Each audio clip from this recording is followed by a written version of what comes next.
Alright mate, how you doing? Welcome back to another video. Today is a very important one because I've been very lucky to receive a very special package today. You may have seen this popping up in a few other people's videos or social media. Let me show you. It is this bad boy. I'll tell you what, this box is heavy. Seriously heavy, but you can see on there it says the FUT 18 Team of the Year. It's a big blue box. The question is, what's inside? Now, as you know, every year there's a Team of the Year on FIFA Ultimate Team, and usually that team is based off the real-life FIFA Best 11, and they take the best 11 that's voted for by footballers and whoever, and they put it in FIFA. And those players have got much better stats than their normal versions of those items, and everyone wants to get them and pack them, and it's a huge part of Ultimate Team every single year. However, it's all changed, because from now on, FIFA is going to have its own one, or I should say FUT, or Ultimate Team, is going to have its own Team of the Year, decided by the community and EA Sports together. So I'm actually really lucky to be given the chance to be one of the people who submits a team. I get to make my own team, an 11, based on a 4-3-3 formation of players I think have been the best players from January to January, from 2017 to 2018. So I'm very excited to do this. I'm going to do it with you guys in this video once I get this mammoth box open. Seriously, this weighs about 12 kilograms, I'd say. It's about 12k. But should we get inside it? Let's have a look. Start off by taking this little envelope off. Oh my gosh. Hang on. Okay, we're in. It smells delightful, by the way. You know the new product smell, like new book smell. It's got that all over it. But straight away you can see this. Oh my god. Okay. Oh, I see. It's like a little shelf situation. Oh, it's sorted by position. Goalkeepers, defenders, midfielders, attackers. I rate that highly. So before we do that, it's got a nice little design on the front here. Team of the Year. Okay, I want to get inside. I'm not going to lie to you. Oh my god. Right, I've opened it up. Oh my, this is mental. Right, I've opened it up. You can see there's like a team in here. Let me get it out. First of all, there's this little bad boy. Congratulations, you are one of the few selected to represent the millions of FIFA players all over the world with a vote in our most prestigious campaign, FUT Team of the Year. Thank you very much. Your ballot is part of a collective of votes from community members, which will account for 60% of the total vote. To ensure your vote counts, please follow these 3 steps. Okay, 1, it says, of the 55 players provided in your ballot box, determine who should represent the final team. Okay, one of the things it actually encourages you to do is get your community to help decide a team. So what I've just done is I've just tweeted out a load of polls for you guys to vote on your own team. And at the end of this video, I'm going to show you your team as well as my team. I will be officially submitting my team, but at the end of this video, I'll show you your team that you voted for on Twitter, and we can compare the two. Anyway, on with building my team. It says, once you've determined your 11, use the Team of the Year items to represent your squad on the magnetic pitch. The team must be in 4-3-3. And then I've got to submit it with the hashtag Team of the Year vote on one of my social channels. And that's how we submit our vote. I'm buzzing for this. Okay, so we open it up. This is where a lot of the weight is going, guys. How sick is this? This is a fully metallic, hear that? Solid clipboard sort of thing, or I guess a team, and I'm going to put my players in formation. It's got them in a 4-1-2-3 kind of defensive midfielder option, but we don't have to necessarily follow that. We just have to have 3 midfielders, 3 attackers, 4 defenders, okay? And as we looked at earlier, we've got all these different drawers. I'm trying to open this and show you at the same time. For example, the goalkeeper drawer has goalkeepers in them. Right, let's get on with this. Okay, this is the goalkeeper section. Right, I'm going to show you these guys up front. By the way, what do these remind you of? What do these remind you of? Oh, it's our second blue card. Team of the Year, David Luiz. We've been waiting for you, David. This is the player I'm going for this way round. Laurent Blanc. You kidding me? These are literally just a much more better, solid version of the little items I used to make when I did my various Ultimate Team series. So kudos to EA for representing that. But these are magnetic, you should say. So this guy, Hugo Lloris, okay, is the first option. I'm not going to go through every single player that's an option because there's 55 of them. But for goalkeepers, there's only 5. So we've got Hugo Lloris, we've got Keylor Navas, we've got Jan Oblak, obviously from Atletico Madrid. We've got David De Gea, and we've got Gigi Buffon. Now, straight away, in making my team, I'm going to rule out 2 people. I'm sorry, Hugo Lloris. Spurs have been good, but they're nearly men right now. You haven't quite got to the top. Just like with France, didn't win the Euros in 2016. With Tottenham, he's not been able to win various things that he's almost won. So for that reason, he doesn't make my Team of the Year. I'm also going to rule out a great goalkeeper who's got potential to be in it in the future, Jan Oblak. He's not up for grabs. That leaves me with 3 goalkeepers left. Keylor Navas, David De Gea, and Gigi Buffon. I know the popular vote will be Gigi Buffon. Legend. Retired from international football now. Did fail to qualify for the World Cup with Italy in that same calendar year that we're voting for. Has to be taken into consideration. Got to the Champions League final but lost it. Won the Serie A again with Juve. I'm not going to go Buffon, guys. I'm not going to go Buffon. I feel sorry for Navas. I don't think he gets the credit he deserves. Won another Champions League and a league last year. Real Madrid constantly being linked with other goalkeepers, but this guy's won them a lot of Champions Leagues now, a lot of medals. But equally, I love David De Gea. I think David De Gea is the best goalkeeper in the world right now. But does that mean he had the best 2017?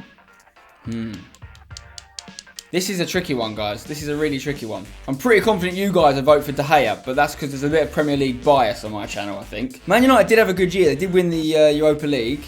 They did win a cup as well, League Cup. I think David De Gea is the best goalkeeper in the world, but I think Navas had a better 2017. So, first player on my team is going to be Keylor Navas. Okay, next up we have the defenders. We've got to pick 4 of these bad boys, and there's a lot of them. I'll go through them quickly. Bonucci, Azpilicueta, Sergio Ramos, Thiago Silva, Godin, Piqué, David Luiz, Koulibaly, Vertonghen, Marcos Alonso, Alexandro, Marcelo, Jordi Alba, Felipe Luis, Alaba, Walker, Dani Alves, Carvajal, Valencia and Kimmich. Okay, first things first. We've got to pick 4 defenders for our team. I think a large section of everyone's 11s will be Real Madrid based because they're such a good year. So I'm going to get the Real Madrid players out the way first. I've already got Keylor Navas in there. Defensively, I think you have to put Sergio Ramos in there, even though he did something a little bit annoying and naughty in the final. When he just sort of... He does do some of the annoying sides of football as well, but he's a great defender. And if you had him on your team, you'd love him. You would love him. So Sergio Ramos is going on my team. And I'm also going to put in Marcelo from Real Madrid, okay? They're my 2 Real Madrid defenders going in. So already we've got 3 players in our team. Navas, Marcelo, Ramos, okay? But we need 2 more defenders. There's so many good options here. Who am I going to rule out? David Luiz is not getting in. Piqué's not getting in. Koulibaly's not getting in. Vertonghen's not getting in. Godin's not getting in. Thiago Silva's not getting in. There's a few people I'm thinking about here, to be honest. I'm looking at Bonucci. I'm looking at Azpilicueta. Won the league and reinvented himself as a centre-back. I'm looking at Marcos Alonso. I'm looking at Antonio Valencia. And I'm looking at Dani Carvajal. Now, I think I'm done with my Real Madrid players. So Dani Carvajal is not going to make it. So I've got quite a few Premier League boys here. Azpilicueta, Marcos Alonso and Valencia, as well as Bonucci. Okay? I think I'm only going to go with one of these Premier League boys. I don't think I can go for all 3 of them. Well, I definitely can't go for all 3 of them. I've only got 2 spots left. But first off, let's choose between Alonso and Valencia. Marcos Alonso or Antonio Valencia. Alonso's got forward and scored a lot of goals for Chelsea. However, Alonso's not going to make it. You know what, actually? I'm not going to take either of these. I'm not going to take either of them. No Valencia, no Alonso. I'm going to take Azpilicueta and Bonucci. Technically, it puts 3 centre-backs in my team, but Azpilicueta can play out wide. He's played full-back most of his career. And for me, he was quality last year. He's getting forward with assists a lot as well this year for Chelsea, this season I should say. And I really like him as a player. And Bonucci's obviously moved to AC Milan now, but had a great season with Juventus.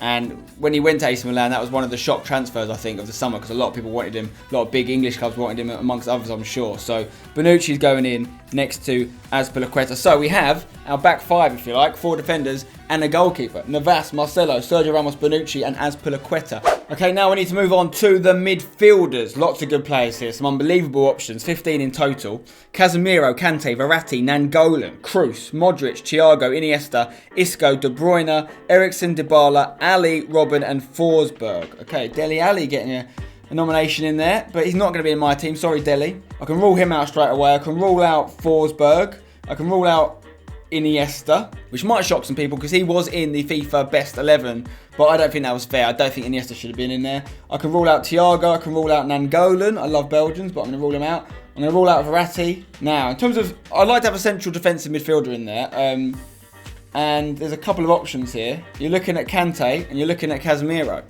Casemiro had a great year, really popping up with some crucial performances and even goals at times, which is not what he's expected to deliver for Real Madrid, but he did do it. But Kante, what a couple of years he's had. He didn't get recognition for what he did for Leicester in the 2016 awards, and I feel like he was overdue something in 2017, so he's been the first name that goes into my team, to be honest, because I think most people would have had Kante in their team last year. I'm shocked that he didn't get in the FIFA Best 11, but he's in my Best 11. Second Chelsea player, actually, to get in there. N'Golo Kante's in. But we need 2 more midfielders now. You've got to have another Real Madrid player in there. It's between Kroos and Modric, obviously. I'm not going to go with Casemiro. Kroos and Modric, you could go with either of them. Both had fantastic years. Both doing absolute bits for Real Madrid in the league and the Champions League. Not such a good start to the most recent season, of course. in the latter stages of 2017, but you've got to acknowledge them. And I'm going to go with, perhaps unluckily for Luca, I'm going to go with Toni Kroos. Toni Kroos is in there. He gets my vote, right? We need one more midfielder though. Now, Isco had a great year, another Real Madrid option. Dybala, Christian Eriksen. So many good players, but you guys know how I feel about Belgians. You guys know I believe no team is complete without a Belgian. Say what you want about Real Madrid. Yeah, they won the Champions League, but they don't have a Belgian. They're wasting their time. Look at all the good Premier League teams right now. Man City, multiple Belgians. Man United, multiple Belgians. Tottenham, multiple Belgians. Even Liverpool have got a Belgian. Arsenal, interestingly, don't. West Ham, interestingly, don't. They need them, and I'm going to have to put a Belgian in my team. And this guy, I think, potentially the best attacking midfielder in the world right now. I'm not counting people like Messi as an attacking midfielder, but I think this guy is doing bits. He's doing more than anyone in that position is right now. He's one of the reasons Man City are bossing the Premier League. Kevin De Bruyne is going in my team. I love this player. So, we've got our goalkeeper, we've got our defence, and we've got our midfield. 3 Premier League players have made it. 4 Real Madrid players so far, and also Bonucci of AC Milan have made the team. But who will be the front 3? So we've got another 15 amazing options for the attacking positions. I'll go through them quickly. Aguero, Mertens, Suarez, Griezmann, Cavani, Lukaku, Kane, Mbappe, Lewandowski, Hazard, Sanchez, Neymar, Cristiano Ronaldo, Coutinho and Messi. Straight away I'm going to rule out Coutinho. Don't think he was on the level of a lot of these players in here. I'm going to rule out Dries Mertens. I'm going to give a special mention to Mbappe, who's not going to make my team, but if there was an award for the best breakthrough player, I think he'd get it. He did win the Golden Boy Award, I think it's called, for the best young player. So Mbappe's not going to make my team, but I expect him to be in many teams in the future. Okay. Well, let's design this attack. I want to have a spearhead, a focal point, an out-and-out striker with 2 kind of attacking wide men next to him. So in terms of the out-and-out strikers in this list, I would say you've got Aguero, you've got Suarez, you've got Cavani, Griezmann you could count as one, Lewandowski certainly qualifies as one, Kane and Lukaku. The rest I'd say are kind of more wingers, if you like. So Griezmann's not going to make it. I love Griezmann, he's not going to make it. Cavani and Aguero are not going to make it. Suarez isn't going to make it. He's had some great years, but I don't think last year was his best. Lukaku's also not going to make it. Between Kane and Lewandowski for me. A little bit surprised that Aubameyang didn't get a nomination. But we've seen the stats, what this guy did. A record-breaking year in terms of goals scored in the calendar year. Harry Kane is going to be the only Englishman in this team. But I'm excited for our future if we've got this guy leading our attack. Harry Kane is the real deal. And as a result, he's in my best team of the year for 2017. So Harry Kane is leading it. Now, for me, there's only 3 people that could get these next 2 spots. These 2 wide men on the side of Harry Kane. It's between Ronaldo, Messi and Neymar. I've got to leave one of them out. And the person I'm going to leave out, perhaps unsurprisingly, is Neymar. So, Cristiano Ronaldo is going to make it in. And Lionel Messi is, of course, going to make it in. Which completes our team. And may I say, if this team existed, it would win everything. It would win everything, guys. Look at it. Keylor Navas in goal. Solid. Marcelo, Ramos and Bonucci, Azpilicueta in defence. You're not getting past it. Kante just patrolling in this region, box to box, getting the ball to other players around him. Toni Kroos playing some unbelievable through balls, the metronome if you like. Kevin De Bruyne giving the service to Messi and Ronaldo in the same team. And then, if they can't score, you've got Harry Kane in and around the box to finish things off. That team is electric. I'm sure some of you might disagree with it. I'm sure some of you might have strong opinions about who I've left out and who should be in there instead. That's what the comment section is for, guys. Let me know what you think I should have done differently. But I don't know. I'm pretty happy with that team. I don't think the Premier League got the inclusions it should have got in the official best team of the year. And of course, I'm a little bit biased. I see more Premier League games than anything else. But you can't ignore what Kante's done in the last few years. He needs to be recognised. I think De Bruyne is playing some of the best football in the world. And no one, I think now officially, no one can ignore what Harry Kane is doing. He's an elite striker. And if you can get him in the team with Ronaldo and Messi, which I've done, then why wouldn't you? And I think the defence is pretty subjective, to be honest. But I'm a big Azpilicueta fan. He's versatile. And he's got to be in my team. Anyway, guys, I hope you've enjoyed this video. If you have, please drop a like on the video. Subscribe for more. Massive thank you to EA for giving me the opportunity to be part of this and nominate my team. And we'll see who makes the actual team. What I think is great about this is, in the past, if you got in the FIFA team of the year or the best team of the year, it was kind of a double win because you got in that, but then you also got this special higher rated player on FIFA. And I think what people are starting to realise now is how big that can be for a player's brand. You know, there's a lot of players out there, FIFA players, who are going to want the Team of the Year Kante if there is one, the Team of the Year Harry Kane if there is one. And for some people who maybe don't see the Premier League that often, it can be huge in increasing awareness of you as a player and you as a brand. So I think these players are going to want to be in this EA Sports FUT Team of the Year just as much as they are to be in any other more traditional Teams of the Year, if you like. So I think this is a great idea. Hopefully it's here to stay, and I'd love to have a vote on it again next year. We'll see who's in the team then, of course. David De Gea, I think, will be making it in next year if he keeps doing what he's doing. But we have to recognise Navas for what he's done. Anyway, guys, that's the end of this video. Hope you enjoyed it. I'll see you on another one soon. Until then, don't go changing. Right, guys, as promised, here's the team you guys voted for. Bang! Different goalkeeper to me. You went with David De Gea instead of Navas. You've got Valencia and Kimmich at fullback. He's had a really good end to 2017, so I can see why you voted for him. But you agreed with Ramos and Azpilicueta and Kante and De Bruyne. You went with Luka Modric instead of Toni Kroos. And you went with the same front three as me, Ronaldo, Kane and Messi. It's a solid team. I can see why you voted for it, but just to confirm, this isn't the team I'm submitting. I'm submitting my one. If you want to submit one, get your own channel.